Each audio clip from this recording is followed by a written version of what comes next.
Hey everybody, Techie101 here, and welcome back to my final episode of my replay of Medieval for the PlayStation 1. Okay, here we go. Got this done a lot quicker than I thought I would. Then again, this game is not really that long in the grand scheme of things. I remember, several times replaying this game as a child. It took me only a couple days to finish it. Medieval 2, on the other hand, that's a little bit longer.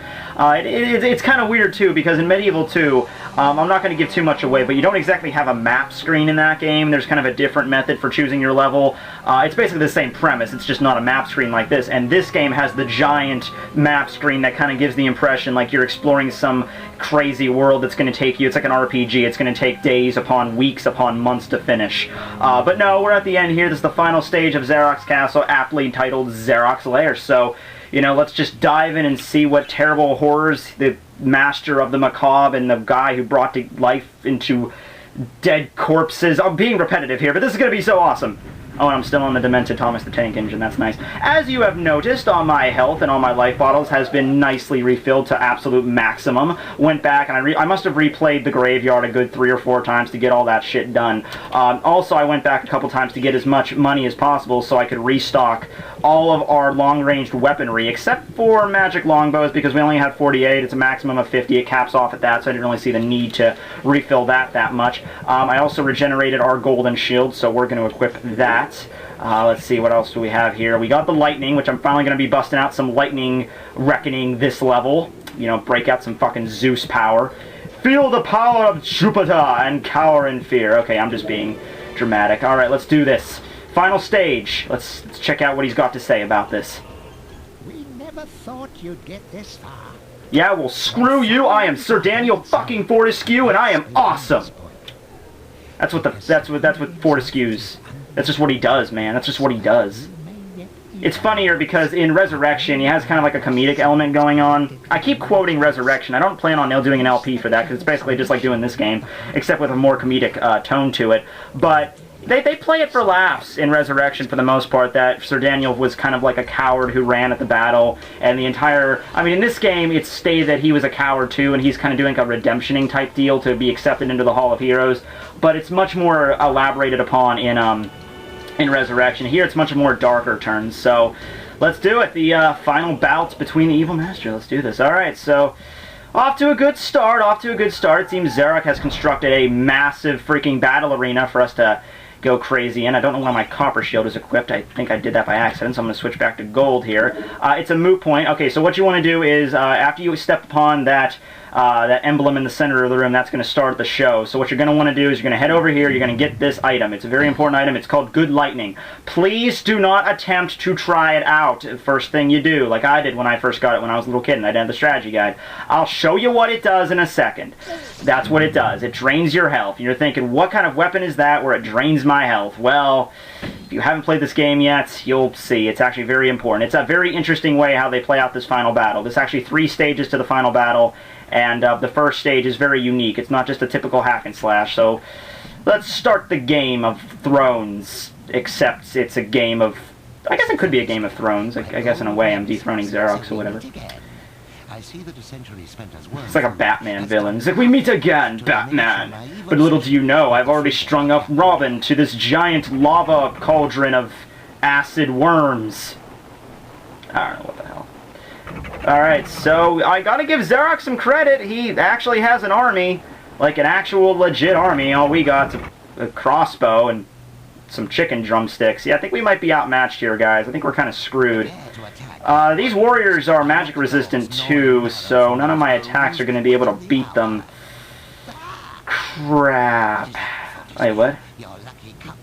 My lucky cup? Oh, yeah, I got this, I bought this at Walmart for $30 to commemorate the Steelers, when Super Bowl 40 went down. It's a pretty cool game. That game was freaking epic. You remember that game? I was like 10 years old when that went on. 12 years old, I think.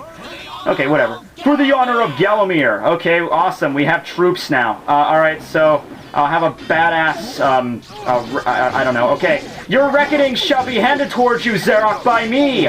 Your deliverance will soon be at hand as well. Killing you will be but frosting on my murder cake. If you wish to live, you best kill yourself now. Okay, yeah, that was kind of Okay, I'm just ripping off Nana-Piece there. But okay, so basically, here's how it works. The good lightning, how this works, is your troops will be diminished in life as they fight against Xerox forces. And you can see that this will be determined when their skin goes, well, I guess their bones go from green to yellow to red. And when they get bright red, they will die. And that's not a good thing. That's you have bad times after that. So what you're going to want to do is take the good lightning, and you're going to siphon off your power to give it to your soldiers. Now, oh shit, this guy's going to die. Oh shit! Explaining stuff, and look what happens. Now, at first, this might not seem like a good thing, because it's taking your power away from fighting against Xerox. So, you know, I think the strategy guide even says, don't worry about keeping them all alive, you know, just as long as you keep them in the yellow. Trust me, you want to keep them all alive as possible. I already screwed this up. Or, no, don't die, don't die, don't die, don't die! I already screwed this up. So I'm going to have to focus here. But basically, just trust me, if you keep giving them good lightning, even if you drain like 4 or 5 life bottles of your own health, trust me, it'll be worth it in the end. They repay you for your deed, your kind deeds. Oh shit, nope, nope, nope, nope, nope, nope, nope, nope, nope, nope, nope, nope, you're good. Brought you back to life, bro. See, I've already wasted 5 life bottles, but we only have 1 casualty there, so I think we're gonna be good. What the hell are you doing, soldier? I was gonna be like, you get on the front lines, man. We have no room for cowards in this army. So what's gonna happen now is they're gonna sort of have like fixed camera angles here, and then they're all gonna disappear, all the ones that are alive, and every single one of them is gonna give you a health vial, an energy vial, which can heal roughly 3/4 of a life bottle. So I would have preferred having all of them, but you know, it's still, we have, you know, I think there's like 9 out of 10 soldiers, so I think we'll be good. So they're gonna give us all an energy vial, and that's gonna replenish our health pretty much to full capacity. So okay, I think we're good. So yeah, just trust me on this. Waste as much energy as you want on these guys. Trust me, because look, I'm already back at full health. So don't be stingy with the good lightning. That didn't really have anything to do with battle. That was more just you happen to keep. Why did you even have the good lightning in your damn, like, in your arena? Like, what good was that? Did you think I was just going to open this chest up and then drain my life capacity just using the good lightning just because I'm a freaking idiot? Like, I wonder what this weapon does. I die. Alright, so this is Lord Kardok. Pretty imposing dude. He's like the freaking, he's like the 4 horsemen of the apocalypse. He's like freaking death incarnate. So he's the guy that actually Canny Tim actually killed with the eye socket. So what we're going to do with him is, we're going to actually bust out the magic actually, no, we're going to bust out the flaming longbow for this dude. Because he has this magical force field that kind of has this little fun too, but there's actually a cheap way you can fight this guy. In Resurrection, he's way tougher. But there's actually a cheap way you can defeat him, and this is as stated.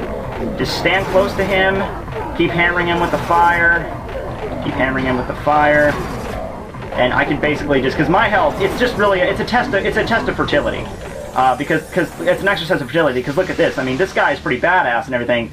I wasted 1 life bottle just getting hammered by this guy, but I took out, look how much health I took out. I took out half of his health. He's already down to his secondary attack, which is, he's going to resort to these lightning wave things, but, so yeah, you could literally just keep nailing this guy close range with the flaming longbow, because it's gonna do successive hits because it's the flaming longbow. Take as many hits as you want, because guess what's gonna happen in about 4 seconds? 3 missing, 2, 1, 0.5. There, done. See, gone.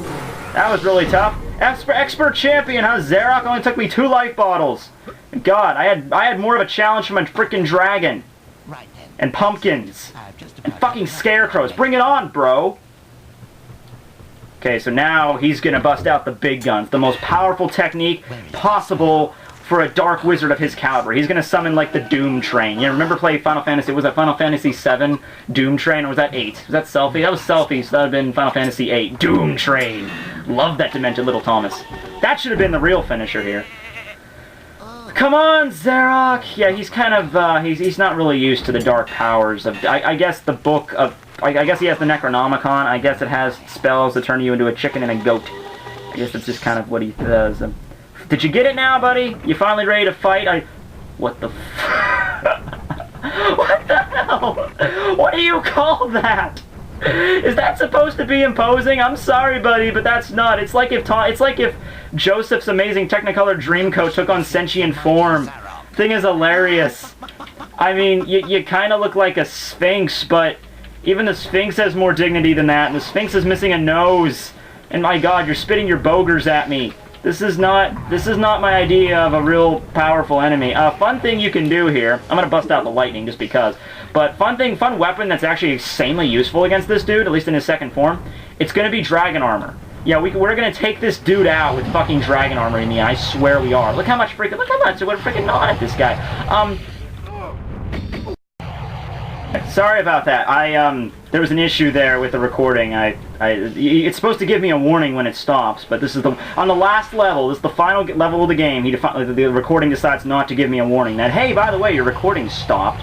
So it's not that big of a deal there. I recorded for like an extra 30 seconds. So pretty soon this guy is going to resort to his second form, which the dragon armor is going to be useful too. Hold on, he's probably going to do it pretty soon because I got him down below half. No, not yet, bro. Really? I'll charge. I'll shove a freaking lightning bolt up. Ah, here we go. Here we go. Here we go. Dragon armor time. All right, this is like Fireball Zarok or Sun Zarok. So basically, how this works is if you come in contact with any of these, if any of those little spires or electrical beams that comes out, you'll actually get caught on fire, which is of course not an issue when you have the dragon armor. So yeah, just remember that little tidbit. It's very handy. And also the dragon armor itself as a weapon, short range, but look how much I can, look at that, I basically just chewed this guy out. That sounded really wrong, but look at that, really. And, you know, I was like, what are you going to do, Zarok, huh? What are you going to do? What are you going to do, huh? Well, I'm not catching on fire, man. I'm not catching on fire. I guess you didn't know about the dragon, huh? You accounted for, this guy is this, you know, this is the final level. I mean, it's cool and everything. Look at this. It's pathetic. This game was so much fun, and I gotta grab it, like, the whole soldier thing, doing the good lightning, that was a clever maneuver. Lord Kardok was kind of neat, but really, the final battle against Zarok, kind of weak. I mean, he should have had multiple forms, that's what I'm thinking of. Like, this could have been one form, and then he could have, like, shed his skin and become, like, a flying enemy, you know, and then he's, like, flying around the screen, nuking me from above. I mean, like, give it, like, at least a little bit of difficulty there, because I'm going to understand his pattern here, and then I can just nuke him with the freaking dragon armor, like so. Boom! I'm the hero of the world! We are the champions! Boom, boom, boom, boom, boom. We are the champions! It's kind of like what he said before about that we will not leave the necropolis, which I'm pretty sure Zarok, despite your... Oh, crap. He's going to collapse this whole place, isn't he? Zarok! What? Stop, man! Stop! Oh, okay, he stopped. Okay, that's cool. Alright then. Well, that was the lamest way to go out. Like, seriously. You know, I thought Gandalf the Grey's death was kind of weak in Lord of the Rings there, but hey, what do you know? I said that on purpose so everyone would get mad at me about that. He's like, what do you mean? He fought against the fucking Balrog, man! It's like one of the most powerful freaking demons in Middle-earth, and he killed it, and it was awesome with the bridge scene. How could you not like that? Like, I love that movie, of course I do. Alright, Dan, hurry! Thank you that the time device was there, so you could hurry up and get the hell out of there in time. Oh, what is that, like the second sun? What's that? Okay, whatever it is, it's like a massive fireball of doom and disparity. Run, man! Okay, or just get thrown out of a cave, I guess. That works, too. Dan is kind of indestructible. It kind of helps that you can't bleed, I suppose. I mean, he's not invincible by any means. Okay. Oh, hey, it's the Vulture. Hey, Vinny. Thanks for the ride. It's okay, Darren. You know how it is. Oh, cool. Sun's coming up. This is a pretty cool ending cinema, I will admit. And because we collected all the chalices, we actually get the bonus ending. Okay, so all the souls return. Mr. McReady gets to continue his butcher business with his giant axe. Demented Little Red Riding Hood just turns into creepy Little Red Riding Hood. And goes into a house in the woods and ends up getting by a wolf. You know the story. It's so pretty. Alright, well, that was fun. I think I'll do this again in about 500 years. Well, time to take a nap. I love how the spell wears off for him. Like, I guess you could just say it wears off whenever he wants to leave, but yeah, like, he's accepted his fate, he's allowed to leave. Okay, so if you did not collect the chalices, that's where the game will end right there. It'll fade into Dan's eye socket, then you'll get the end, but because we got the bonus ending, because we got the Hall of Heroes, we collected all the chalices, here we go.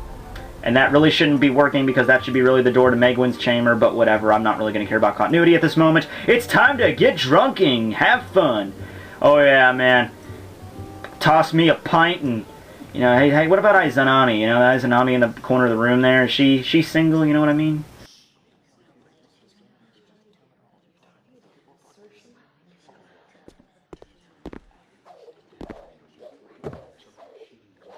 Now, that would have been cool if we could have done that at any point in this game. Dan could just do the daring back somersault dash. Whatever. Awesome. And I am accepted as a legion of awesome warriors. And I'm sure that if there's ever a sequel to this game, I'm allowed to use all of their weapons right off the bat, because I'm truly a hero. And check it out, I even got my own constellation. That's pretty beast, huh? It's right between the Little Dipper and the Big Dipper. I swear to God, that's actually in the night sky. I'm just kidding. Actually, you can just point the stars together and you can make a constellation. Alright, so that's the end of the game, guys. It's the end of Medieval for the PlayStation 1. We got an awesome little tune to play us out here. Thank you, Sony Computer Entertainment of Europe. You are truly amazing. So, yeah, that was the game right there. One of my favorite games from my childhood. I have a lot of fond memories with this one. Right back when, I think I actually didn't get it first. I think my friend Ian down the road got it as a, as like a demo CD. And I remember we played it as far as we could get on the demo. And we played that game like all the time. And I finally got this for my, I think like my 10th or 11th birthday. And I played it like all week. I remember that so well. So I remember, I got Medieval 2 first. I played Medieval 2 first, but... so yeah, it's a pretty neat game. I like the ending here. I like how they kind of show you their rough sketches of how they design the enemies and how they set everything out there. Yeah, and there was a thing about this game, you know, I think there was some more stuff they wanted to do with it, because really the concept is really, it's like really a bunch of infinite possibilities what you could do with it. Just like dark demented things come out of the, you know, like out of this dark spell that Zarok casts. I mean, not just zombies, but also, you know, sentient scarecrows and pumpkins. You could do a bunch of shit with it. I guess that's designed for the armored zombie and Pools of the Ancient Dead. There's the Forest Witch. But yeah, I mean, they could have done some more stuff. They could have done like that dragon level I told that they kind of had to scrap for unknown reasons. That would have been kind of cool. I wish there was some more mini levels like we did with the ant caves. The ant caves were really neat. That was the only level that was really like that. Oh, hey, look, the ant caves. There you go. So yeah, it was a fun game. I hope to see you guys back here when I do Medieval 2. I expect that LP out in the future. I'm not sure when I'm going to get started on that, really, when I get down to, but I'm glad I finally did it. I finally did the LP of this game that I really wanted to do, because when I first did this, is the first thing I did on my channel, it was very ghetto. You could go back and say, oh, I was kind of funny. No, it was not just for the fact that I had no video of the actual game. You know, I just got my braces on back then, so I could floor all my F's, and you could barely say anything. You could barely understand anything I said. It was a sucky LP. I understand it was a sucky LP, and that's something I always kind of went back and watched, and I'm just like, my God, I really wish I would have done this better. I really wish I would have gotten video footage, that I would actually prepare for this, and I could actually do it the right way. And here we are. I have completed one of my goals that I've set out for myself, kind of like a callback for my YouTube channel for coming so far since 2009 when I started this whole fun little game, and here we are here we are over 4 years later. I got 7,400 subs almost, and I got a massive fan base. I got a fan page and everything, so I feel pretty happy how far it's come and how much, you know, it's been a crazy ride, let me tell you. It's been fun. This game is dedicated to the memory of Mr. Apple. If only we'd ever removed his magic hat. Aw, that sucks. Alright then, well, on that note, and on Dan's creepy face, we're going to be leaving you guys. So, see you next time with Medieval 2. Signing out.